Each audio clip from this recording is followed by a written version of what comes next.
Happiness. It's something that everyone wants, but sometimes it can seem so far out of reach that people give up.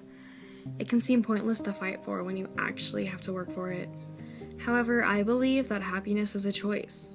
Every day we choose to smile, to laugh, to not give in to any negativity surrounding us. In the end, our lives and our happiness is all a choice. Life gives us many obstacles. Everyone experiences ups and downs that impact how they feel, whether it's negative feelings or positive. Humanity all has moments of suffering and elation in common. I can't even begin to tell you how many times I've let those moments of suffering get in the way of my own happiness. Over the years, I've had plenty of happy moments. Times where it seemed like suffering was only something in a dream. And then there were times where suffering seemed like the only thing there was.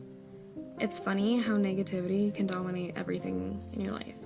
Now, the logical side of me knew that what I was facing probably wasn't the most problematic thing in my life, or that like everything else, it would pass. However, that really never stopped me from wallowing in self-pity. The teenagers are sure glorious.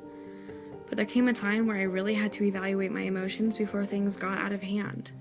That realization came to me about 2 years ago while talking to a friend of mine. For some strange reason, unbeknownst to me, my cynical and sarcastic personality also has the ability to make people confide their own feelings to me. A close friend of mine was telling me about how he felt at the time. Pretty much all negative things. This was a common theme in a lot of our discussions, as he would usually come to me about his problems. And although I had no problem with that, I had noticed that a lot of the things he would talk to me about were of his own volition. They were small things, really, and can be avoidable if he stepped back for a moment and realized he had the power to control how he reacted. With that thought in my head, I also had to evaluate myself. If he had the power to control his emotions, then so did I. I didn't have to be dictated by negativity. After discussing this with my friend and relaying my own thoughts, I set out to not be a hypocrite and to work on how I reacted to emotions. Although it wasn't easy a lot of the time, eventually my brain retrained itself to better deal with negative emotion. That's not to say that I never feel sad, because that's not reality. But I taught myself how to not make every struggle seem like the end of the world. I also learned more about happiness through this. It's not getting everything you want or having the perfect life. Happiness is rainy days. It's reading a good book. It's being surrounded by people who make you laugh. It's reminding yourself that you are in control of how you live your life. This isn't meant to be inspirational or whatnot. I'm sure most people would scoff at this and forget it soon after. That's totally okay. Not everyone is going to get it.